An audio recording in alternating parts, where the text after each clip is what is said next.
Hi, welcome to the webinar and appreciate you joining us this afternoon, this morning, or whenever you might be catching up on this recording after the live webinar.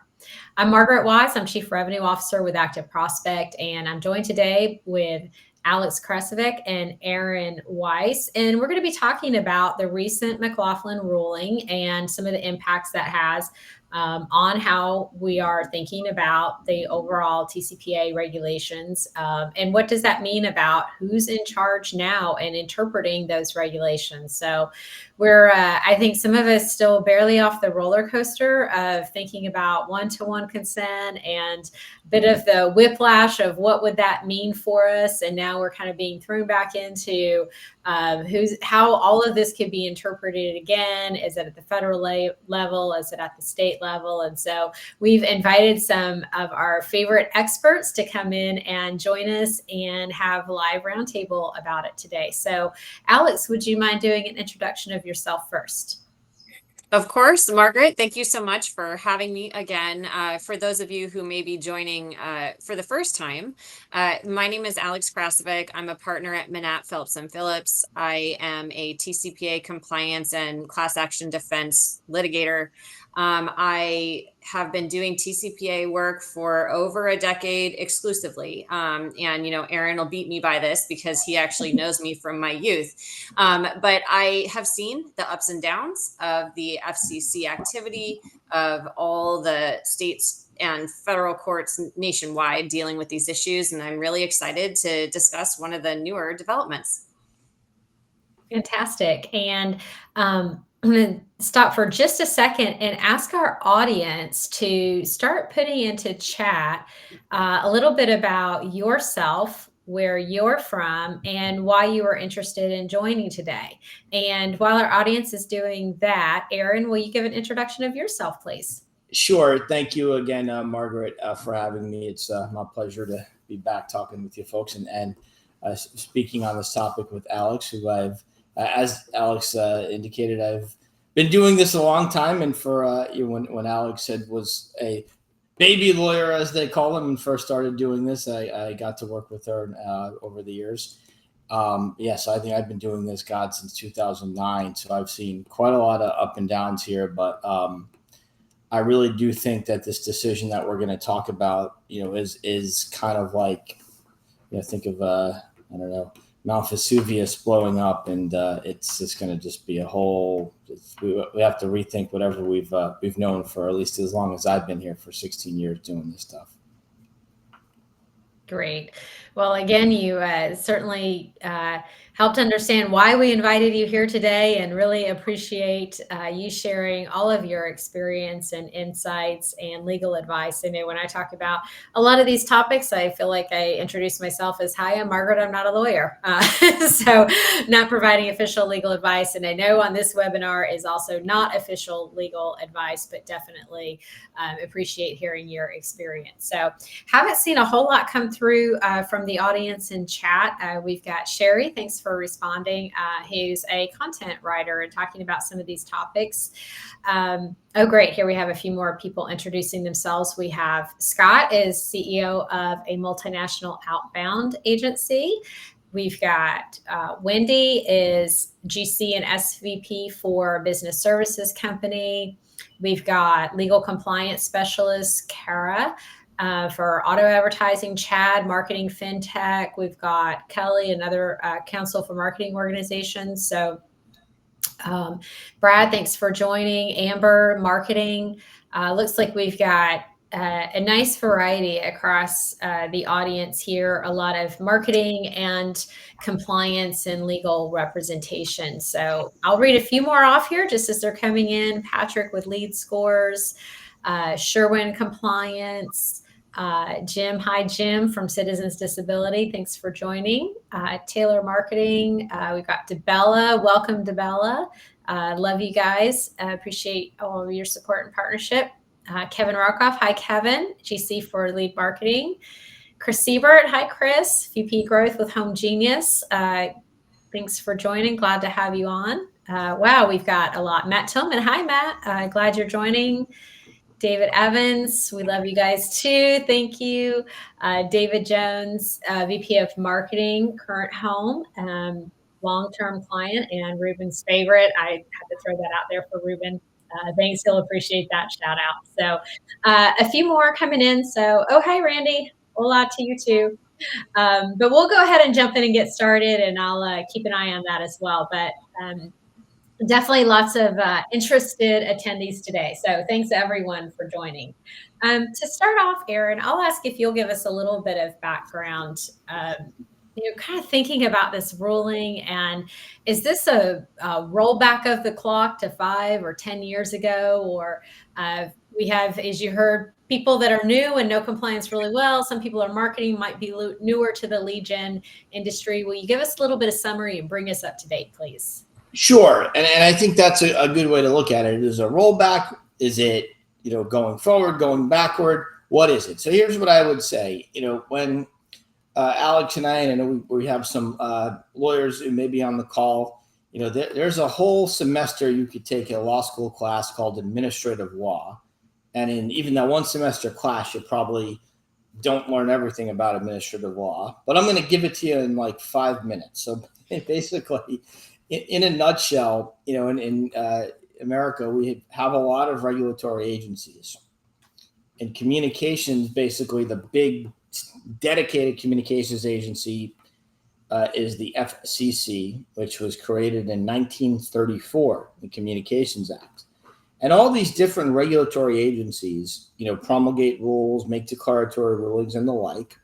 And there's different levels and different methods that courts have used to determine, whether whatever particular regulatory agency, and whether it's a rule, whether it's a declaratory ruling, something in between, how you interpret whether those are essentially binding on everybody else who has to kind of see what the regulatory agency is saying.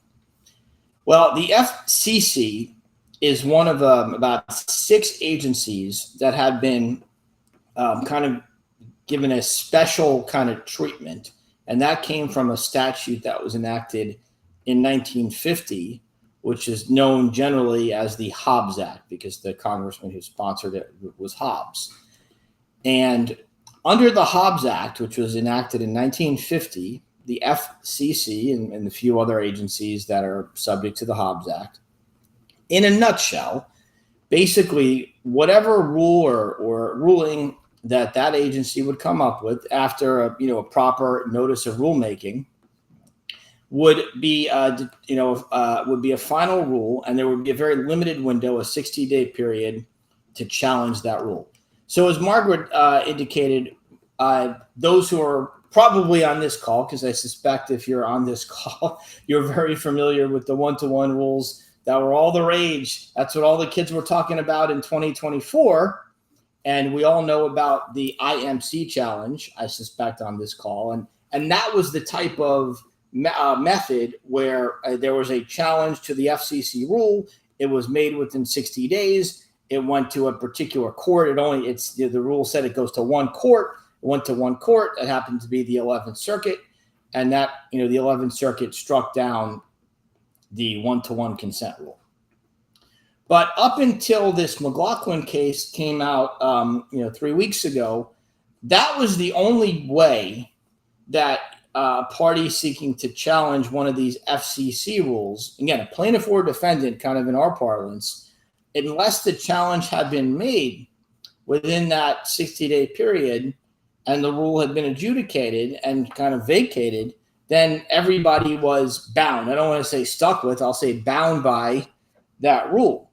And what that meant, and what people, you'll hear the term private enforcement action. What a private enforcement action is, it's a civil lawsuit, very often a class action lawsuit where somebody sues as a class action, sues a company in a federal or state court, but usually a federal court, and says, I received so-and-so text message or phone call, or I guess fax. The McLaughlin case itself was a fax.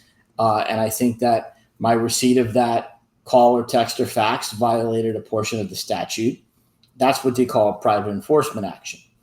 And until 3 weeks ago, basically every court of appeals that had looked at the issue said that those FCC rules were binding on the plaintiffs and on the defendant, and most importantly, on the trial court. So, you couldn't challenge what the FCC said about, whatever particular practice maybe 30 years ago. Some of these rules that are, provide a lot of the backbone of a lot of the, meat and potatoes of all our cases every day are rules that were part of the FCC's, original document implementing the TCPA from 1992. So 33 years ago. Some of them are more recent, like the text order talking about text messages counting under the do not call list. That came out 2 years ago. Or the portions of the revocation rules that weren't suspended for a year. Those became final 3 months ago. So some are 32 years old, some are 3 months old. And, there are even theoretically, there are new rulemakings that could produce. I mean, I know there are a lot of new rulemakings. The question, are they going to produce rules? That's an open question. But what the Supreme Court said 3 weeks ago, in a nutshell, is whatever the FCC said, a final rule. The McLaughlin case itself was a declaratory ruling, considered a declaratory ruling. So I have heard some debate about whether that applies to just declaratory rulings or final rules of the FCC. Maybe we'll talk about that. But in a nutshell, one way or another, there are going to be a portion of, and probably in my mind, a lot of what the FCC has ever said about the TCPA that was binding probably as of 3 weeks ago and now is no longer binding. So then the question, the short answer to the who's in charge is kind of this. The main answer on who's in charge is the trial court judge, federal court, obviously the district court judge. But ultimately, until in each particular, the way, the federal court system at least is set up is there are, in relevant part, 12 courts of appeal. And until each particular court of appeal issues a binding ruling, and there's a kind of a binding means that some court of appeal rulings are called binding, some are not binding. But until each court of appeals issues a binding ruling on any particular question under the statute, then in any given case, there's not going to be any binding authority on that issue. With the caveat, of course, the Supreme Court could, step in and issue decisions on certain things. But despite the fact that there seems to be a TCPA case at the Supreme Court every year, I can make one prediction, which I'm reliably comfortable stating, is that the U.S. Supreme Court is not going to be adjudicating every, I can probably sit here for an hour and think of 24 issues that kind of permeate TCPA cases. And that's probably probably would cover 95% of the action. The U.S. Supreme Court is not going to be, adjudicating each one of those big issues in the TCPA. Maybe they'll get another auto dialer case, who knows, but that's just not their role. So at best, the only, at least in the federal court system, the only final word will come for cases just making their way up the chain to the respective courts of appeal. And that's saying nothing about what happens in the state court system, which is a whole nother variable. So that's kind of the short of it. The who's in charge is, the district court judge who have lifetime tenure. Thank you for that summary. One quick follow-up question to that. Does this open the door for any prior cases or judgments to be revisited, or is this only from 3 weeks ago forward? So cases or judgments, what I would say is no, because there's a concept where we call kind of res judicata, meaning when you are a plaintiff or a defendant, and as the plaintiff, let's take the example of a plaintiff makes a claim, and let's say that summary judgment is entered against the plaintiff on so-and-so issue. Maybe it was prior express consent. And the plaintiff said, I don't think that the particular lead form conformed with prior express consent, and the court, grants summary judgment for the defendant. now the plaintiff said, well, because of whatever FCC rule being out, and this is just an example, don't quote me, like try to apply the example to a particular rule, that plaintiff would now come and say, well, hold on a second, now I have the chance to challenge that, so I want the case to be reopened. Well, that particular plaintiff had their day in court. They're out. But however, it could be a class action, and if you won as the defendant a motion to dismiss, remember, in a class action before class certification, your ruling is only good as to that particular plaintiff. So, there are theoretically some situations that have come up, maybe past conduct that a defendant may have got a favorable ruling and now may have an opportunity to take another chance. On the other hand, it's not going to happen where if a defendant lost on something, they're not going to proactively look for plaintiffs to sue them so they can, have the court say something new. So, but, that could come up for sure. There's definitely some wrinkles to that too, Margaret, right? I mean, for people who are in active cases right now, this is an opportunity to revisit decisions in your case that have been made, motions for reconsideration, possible opportunity. Definitely things that we thought were settled law before, have a look, because a lot of those decisions are based upon FCC rulings and interpretations. And now there's a basis to challenge decisions that, may no longer be valid as binding authority, right? So I think there is a lot of play here. So while what Aaron said about res judicata is a fair point, I think, if your case is active, certainly there is plenty you could be doing with that. And even for cases that have recently resolved or that are in the appeals process, this is an opportunity for sure. Absolutely.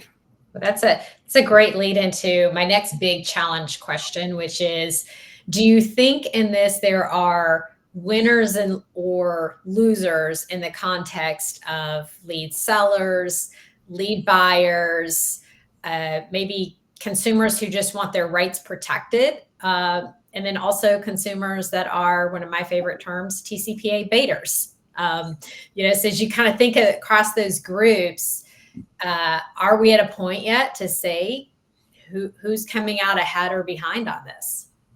Yeah, there's, I've given this a little bit of thought because you did warn me you were going to ask this question. And I think this one's a bit of a tough one. I did the back of napkin math on it. And I think, from the compliance perspective, unfortunately for businesses, I think this might create additional boundaries or barriers for them until things really shake out in court, because there's this level of unpredictability now that wasn't previously there. So, there's that. If that could be considered, maybe you could be a potential loser. But depending upon how everything shakes out in courts, right, as Aaron said, these challenges are going to happen in district courts nationwide. Some of those decisions will be appealed. Those appellate decisions will be binding in those circuits, right? And then if there are splits of authority, it's possible, though, to Aaron's point, again, probably not going to happen in every circumstance, that the Supreme Court will weigh in at various junctures. And so what that will do is eventually, over time, create some settled law. And how those decisions fall could be favoring one side or another. Now, when you think about what are the issues that we might see challenges on, and some of them could be really, potentially significant. I haven't worked through, and I don't even know if Aaron's worked through all the possible challenges that you could make based on this, but there are some that come to mind right away. And so when you think about things that might end up getting challenged, we could probably see consent challenges. IMC left open this kind of idea about whether or not the consent regulations that the FCC has issued are really, let's just put it this way. The 11th Circuit didn't go as far as it maybe could have, but there was some language in there that people could use to try and undermine the prior express written consent requirements. And so, we might see some challenges there depending upon how that goes. Maybe that becomes, an issue that gets rolled back. If that happens, though, there's kind of a backstop, which is the statute itself says prior express consent is needed for certain calls, but what is prior express consent?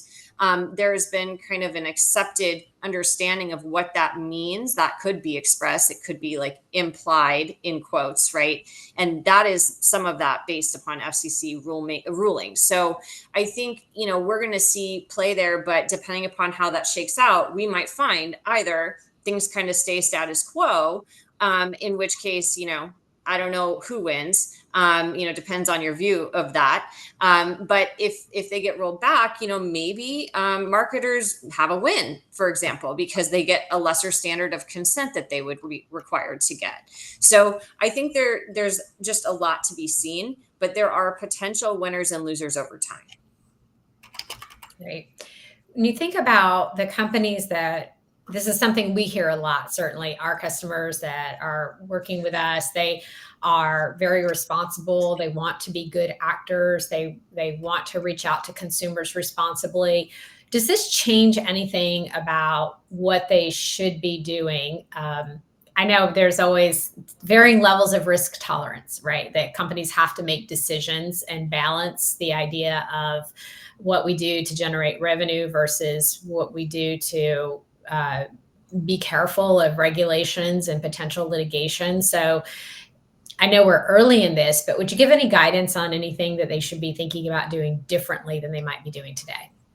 Yeah, I would say anything that you are doing to be compliant.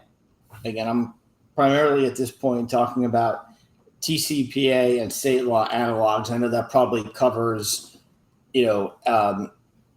telemarketing sales rule as well, because I know we have a question about some CMS regs here. Mm-hmm. Remember, this change of McLaughlin doesn't affect anything that comes from the CMS side of the house. But with respect to TCPA, what I would say is this: whatever your compliance strategy was a month ago, because there are no Supreme Court decisions that have said that whatever, Alex gave the perfect example. I think there are terrific litigation arguments from the defense side that one can make on prior express written consent, which is, of course, not in the statute. On the other hand, the plaintiffs, I think, could make a good argument that prior express consent has to be something more than just providing your phone number. But again, these are all arguments that will happen in courts. And you will see at a lot of these webinars from other people and different people posting on their blogs and whatever, great arguments that people can make in court to defend these types of cases. If you take that and make that your compliance strategy, you are going to be courting trouble. So I don't think from a loosening the reins perspective, I would not suggest that anybody change what you're doing, because we just don't know enough how things are going to shake out. But there are a couple things that do give me some concern in certain verticals that, it's almost become the gospel in 30 years. The example I just gave for like in the debt collection space on using just the provision of a phone number as authority to call somebody. Now, the debt collection industry has gotten a lot better about actually getting a written consent. But if you're a debt collector, for instance, calling on just somebody providing a number and saying, well, the FCC said in 92 and then again in 2008 that that's sufficient, I don't know that will still work. So there may be things that you need to tighten the belt on, but I certainly would not loosen the reins. And I don't know, some of you may have already heard me say this at different seminars, webinars, or whatever. The biggest risk, and I really truly mean this, for the the compliance professionals' nightmare is this: the worst place and the biggest site of disinformation on the TCPA and TCPA compliance is ChatGPT and other AI engines. And I truly mean this, because what these engines are doing, and particularly this has even come out, they're digesting the blog postings and client alerts that different defense side law firms have put in, talking about arguments that could be made in court and interpreting those as stuff that could be part of a compliance plan, spitting out compliance plans that are taking kind of maybe aggressive arguments or novel arguments, aggressive, not the right word, newer arguments that defense lawyers are going to be making and, telling people that this is the way you should comply. And, people are spitting these chat GPT guidances out and implementing them as the compliance plan. And that's just, that's not, that's just, let me be unambiguous about it. If you're doing that, you're just courting disaster. I know. ChatGPT is definitely not an attorney. I like to prompt ChatGPT quite a bit and just see what I get out of it. And if you're using ChatGPT, then you've probably implemented one-to-one, because ChatGPT will tell you to do that. Yeah, well, I think Erin's point is an excellent one, which is, one, now is not the time to be loosening what you're doing. And two, you may even need to tighten up what you're doing. And I think his prior express consent example is a really good one. If there ever was a time to revisit whether or not you should be getting someone's express agreement by adding language in your terms or including an additional disclosure under your phone number field, now is a good time to consider whether you should do that. I think that's always been, kind of a best practice, because otherwise you're leaving it up to a court to decide what's the scope of your consent, and you don't really have control over that. But, now this issue will be litigated. So the writing's on the wall that you may have your consent looked at, and, you want to be on the right side. So I want to raise another point with this, because we had an example not so long ago of what does it look like when the Supreme Court does something and then all the district courts are left to figure it out. For people with short memories, you still remember Facebook and everyone saying this is the end of ATDS. Well, not so much. What you actually saw is district courts coming out all kinds of different ways and how they were applying the law. And there was kind of a spectrum of rulings that came out. And so for people who just kind of threw away their consents because they said, well, I'm not randomly or sequentially generating the phone numbers I'm dialing, some district courts did allow cases to proceed against, based on allegations of known phone numbers, right? So like not every court is the Ninth Circuit on that issue. There's a lot of variant on how courts are interpreting that. And so you don't really have an ability to say at this juncture, how is it that every court is going to come out on this? And so I think that's an important thing to remember as you're making decisions from your compliance protocols. Are you going to be able to really hang your hat on what your decision is right now? Great, thank you. I'm going to ask one of my last prepared questions, and while we're talking about that, I'll invite the audience to go ahead and send over any questions they have in Q&A, and we'll have a little bit of time to answer some questions there after this last final prepared question, which is flipping to think about responsible lead buyers and who are careful about the leads they're purchasing, careful about who they're calling. Are there things that they should be on the lookout for from the bad actors that might be trying to take advantage of this, that maybe ways that they should be aware that leads might be slipping through to them now? Should they be revisiting some of their vendor contracts? Should they be auditing their leads coming through? We always advise our customers to look at their trusted form certificates, and just having a certificate isn't enough. We say, go in and audit it and look at them, pull them forward and take a look at them. But are there things that you would say, do this? Could be just general best practice, or is there something that you might add to that to help them protect themselves against any additional cracks that this might open up for people that aren't being as responsible? I have a feeling that the people who are on this call are sophisticated lead buyers. So this is probably like an unnecessary statement, but there will be people who are looking to take advantage of this and who will tell unwitting buyers, we don't need these things anymore. We don't need consent anymore. That FCC ruling that said, whatever it said is no longer binding. And, might try and convince you that you don't need to be doing certain things, or might push back on your requests for, certain standards, saying, well, that's not really required anymore. So I would say that's probably the biggest risk here. But if you are coming from a place of nothing has really changed, or maybe I need to tighten my compliance, then that kind of thing is just going to rule out those sellers to you. I don't know if Aaron has other thoughts on this.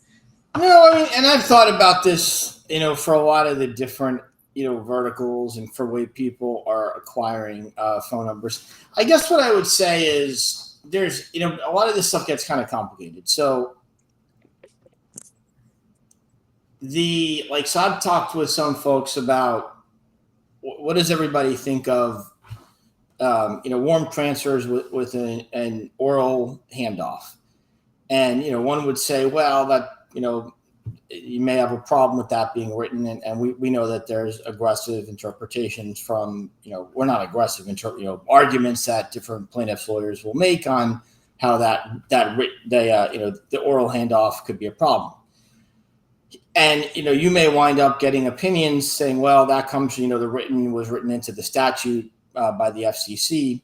But what you have to keep in mind is, and this is where it gets so complicated, there's a difference on 227B, where written gets, the FCC just added that, and 227C.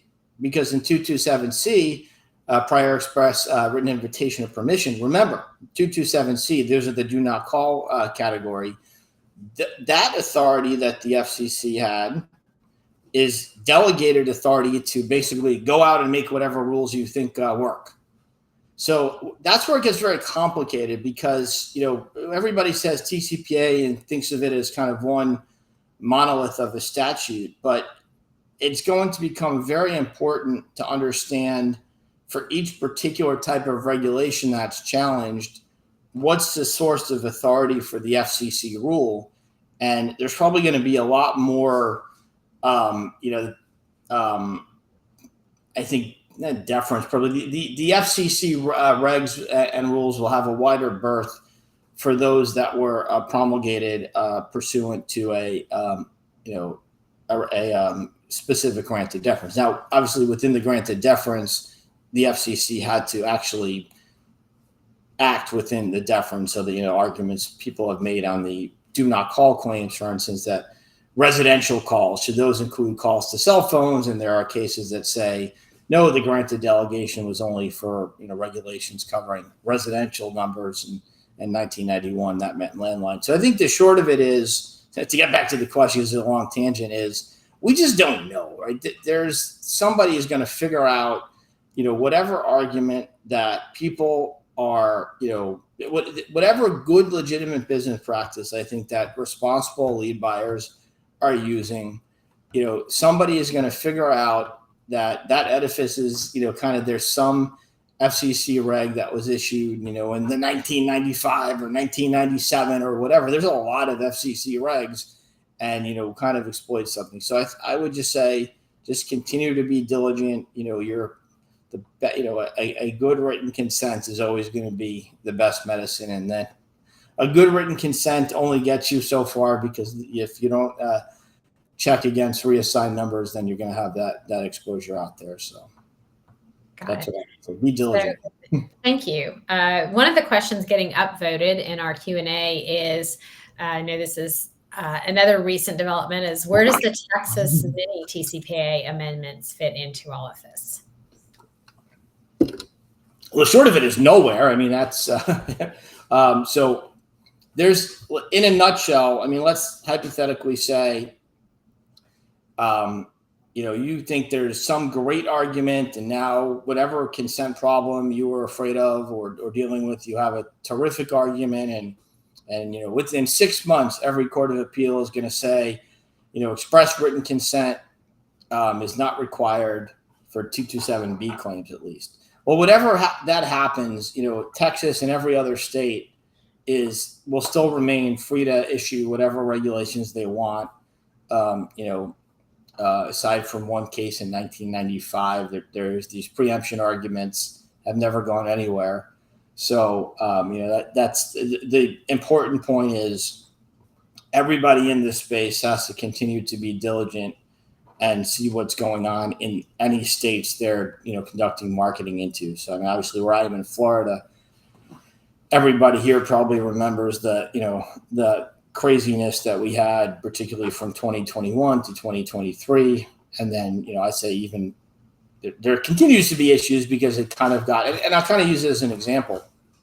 When the Florida statute was amended in 2023 to cut the teeth out of a lot of the things that were causing a lot of the problems, there was all kinds of misinformation. Florida mini TCPA gutted, by the wayside, no concern.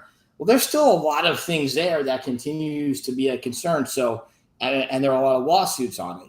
So if I don't think it would be a good idea to kind of say, all right, well, McLaughlin means that all this problems that I was worried about before, TCPA is going to be dead in the water. Now, I don't think that's the case, but if somehow you think that, no, every time that any aspect of the TCPA has somebody said is dead, as Alex said, remember auto dialers 4 years ago, it's keeps on going. I mean, they used to make the joke when I first started practicing law, I was doing asbestos, which is this. This is about 20 years ago, and asbestos litigation had been going on for like 25 years.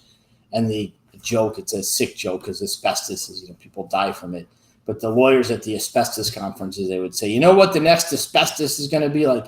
The next big mass tort? Asbestos, because it's still going to go on and on and on. And it's still going on 20 years later. Every time I've ever heard somebody say, well, the TCPA is dead, I said, no, that's absolutely not the case.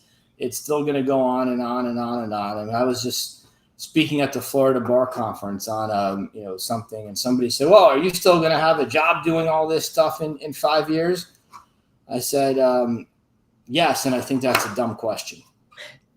So suffice it to say, not sure yet, and don't change what you're doing, and not ready to pick a state to follow yet. Well, I think that there's an aspect of this that is worth emphasizing, which is your compliance program really needs to have two parts. It has to address the TCPA, and then it needs to address state law. Now, sometimes what you're doing will take you out of the purview of state laws, or most of them, because, the TCPA right now has still stringent requirements. But if you ever are in a position of finding that the TCPA does not apply to what you're doing, you better be asking the second question, which is, okay, is the rule the same in the states? Because, there are lots of things that are different in states. Examples would be exemptions, right? You think you don't have to scrub the National Do Not Call Registry. Well, if you're relying on an exemption, you better be sure that the state exemptions match, because some states have their own state requirements for national do not call scrubbing or state do not call scrubbing, and those exemptions may be different. So there should always be a second part to that question. And I think with regard to Texas, what we're going to see, and we already were seeing, a lot of litigation with Texas claims in it. And I just think it's going to increase the number of Texas cases that we see. Thank you. I want to hit on a couple of other questions here, although that covered a lot, and thanks for the detailed answers. One, and Aaron, I think you hit this one earlier, but just to confirm, there was the question about if this impacts current CMS 1-to-1 and the 48-hour rule. I think you said this doesn't change anything for CMS. Yeah, I mean, that's what I would say. I mean, this is CMS is governed by it's a different regulatory agency, so whatever the HHS, that's a tongue twister, regs are, that was not a regulatory agency covered by the Hobbs Act. So that's still on there. And if somebody wants to challenge the CMS regs under like the Loper Bright regime, this is a different kind of standard. That's a challenge that, somebody theoretically can make, but that's not, going to be directly affected by McLaughlin. Great. We've got a lot of other great questions coming in here, and one hits on AI. So I wanted to bring this one forward, which is, this was an interesting one. Gathering consent on an ad for an automated AI call that sets an appointment. Is that a risky strategy? So I feel like I'd have to know a lot more facts about this to opine. But what I will say are a few things. One is AI. I guess that's one of the theoretical open questions about the TCPA. Although I think you would hear a lot of people say, certainly from a compliance perspective, you better be prepared that that could be classified as an artificial or pre-recorded voice. So you probably have consent requirements under the TCPA. This case, an appointment. So depending upon what your appointment is about, maybe it's not marketing, or maybe it is. I think you need to be thinking of a call like this as kind of your run-of-the-mill automated calling restriction. And if you are in an AI case, then don't take it that I'm not saying don't challenge the AI issue. I go right ahead and do that. But I think if you're doing it from a compliance perspective, you need to be prepared that the courts are going to align with what the FCC had issued on its interpretive ruling for that issue. That's great. There's a few AI questions that we've had come in. I think this one is a follow-up to that, which is there any reason to treat AI voice bots differently from pre-recorded voice? And if so, what would you do differently for an AI voice? Yeah, I mean, I would probably, like Alex, want to know a little bit more of the specifics, but I think, directionally, what I would say about AI is, yeah, the FCC issued the AI, thing. Was it 24? I think, although it may have been 23, but don't quote me on that. I don't even know that they had to. I mean, artificial voices are in the statute 1991. So, I mean, I don't know. I mean, I'm usually a kind of a purist for what's in the statute, and they said artificial in the statute, and I always thought that AI means artificial intelligence. So, I mean, So there's one question on it in terms of the outbound, and I think that's probably a fair interpretation. If you're using it, that's artificial. What about using it? We have another question here. What about using it to get consent? I mean, is there anything to consider in that? If AI can solicit written consent, is there anything to be concerned about in that? You mean like an inbound process? I mean, because I think that's the question, right? It's like, are you using the AI for your outbound call? If you are, then you need to be asking questions like, is it an ATDS or is it an artificial or pre-recorded voice? If you are collecting the consent on the inbound, then the things you should be thinking about really probably are more like, is the consent that we're collecting valid? Is it going to be reliable based upon the way the AI is operating? And am I going to get the things I need, the elements that I need to satisfy those requirements? For AI, I also want to put an asterisk. While it's true that it probably will be artificial or pre-recorded voice, there are arguments based upon statutory interpretation about the definition of artificial and artificial voice, and also what that meant in 1991. So if you have a case and you want to talk to me about those arguments, I'm happy to discuss them with you. We have made them for clients already. But certainly from a compliance perspective, you need to be approaching it as if it will be classified that way. Yeah, no, agree 100%. Just compliance and litigation, you have to wear two different hats with those. Got it. And there's a question here. I'm not 100% sure of this one, but maybe it'll mean something to you guys for sure. But how did the changes affect patient statement SMS delivery?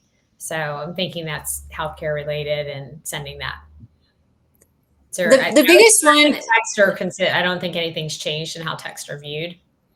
That's right, Margaret. But I think maybe what we could say is that question about prior express consent that we were discussing earlier, which is, is the consent you have to make that text message, is it adequate?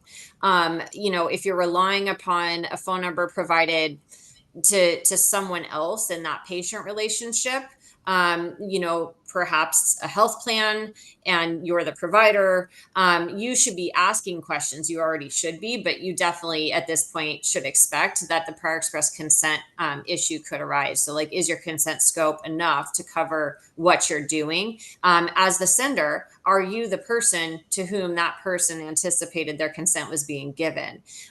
So those are the issues that I think still exist for that. I don't think it really changes it. It just probably makes it more likely to be litigated. Got it. I've got one more, and then I'll ask our closing question to you guys.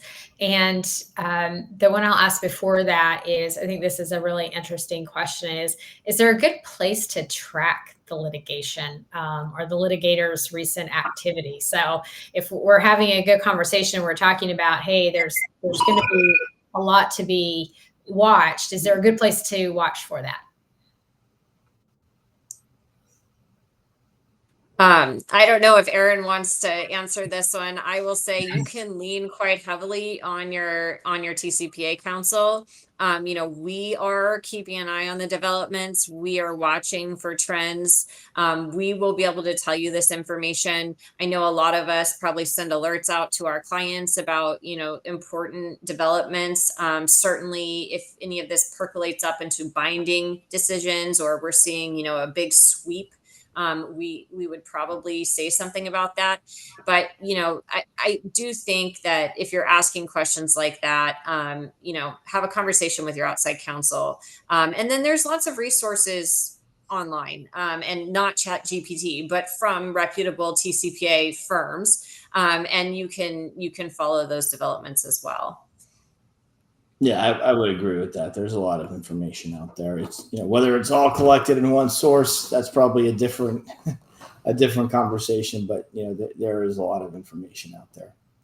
Well, and I'll also invite everyone to follow along ActiveProspect. We try to bring a lot of these issues to the front and bring a lot of attention to it and expert voices to it as well. So if you are looking for counsel, we have a couple of great options here today, as well as a lot of prior webinars to chat as well.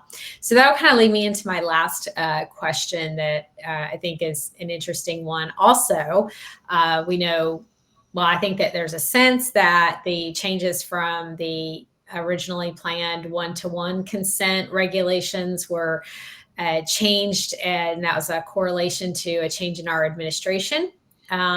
Should we continue to expect some of these maybe dramatic swings as our final question from the audience today to wrap up on? I think we can expect a lot less regulatory activity. There's obviously been directives to these agencies, including the FCC, to not issue new regulations unless they eliminate 10 others. And we know the FCC has delete proceedings underway. So you should be keeping an eye on that. It's only really just beginning, whatever they're going to be doing. I actually anticipate more deregulation, and maybe, the enforcement side of things really is going to depend on what the pet projects are, because there is still some enforcement activity taking place, but it's, as with any change in administration, it depends on what the interests are, and whether or not our particular world here is going to be impacted is an open question. But I will note that while we don't have many bipartisan issues that everyone agrees on, I think there is a lot of bipartisan support for, kind of an anti phone call world. So I don't expect a lot to change in that regard. I don't know if Erin has other thoughts. Yeah, I'll take them kind of in reverse order. I forgot who it was, but it was a congressman from Nebraska who only served a couple terms, but somebody probably got his attention, and he was the one who tried to carry a bill to get rid of the TCPA about 10 years ago. And the bipartisan response and just breaking that guy over the coals was, quick and effective. So I don't know that anybody wants to be the one. People distill things to 10 words, or I guess 140 or maybe 200 characters on what you could put on X. So I don't think somebody wants to be the congressman that's going to be pro robocalls, because that's what they'll say on X. In terms of the regulatory action in the next couple of years, I think it's just across the board. We've seen a lot of executive orders. I don't think that we're going to have executive orders directed towards outbound calling and texting, but who knows? And I just, across the board on the regulatory agencies, I think that's where a lot of the action is going to be. And there's a real,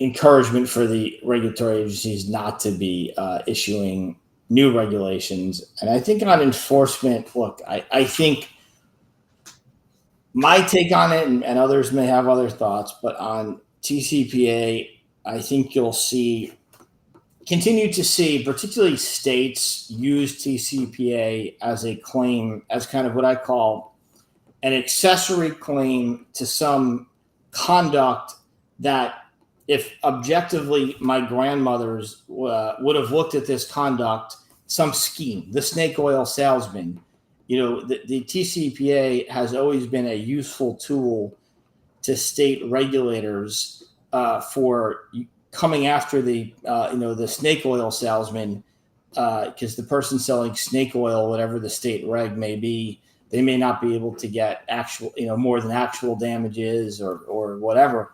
But the TCPA has, always given the state regulators a really big sword.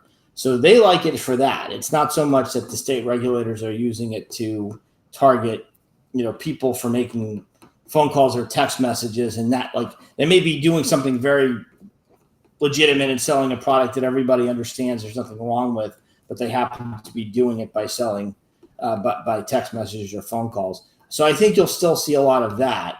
That's not always been the biggest thing for the feds, although sometimes, you've seen those. I mean, an FTC, of course, when it's a federal regulatory, can use that as well. So, we'll see. And I guess that is an interesting question I've thought about. The FTC is not covered by the Hobbs Act. So whatever the FTC does on an enforcement side, their regs are on a different plane. So that's something to think about as well. And same for CMS.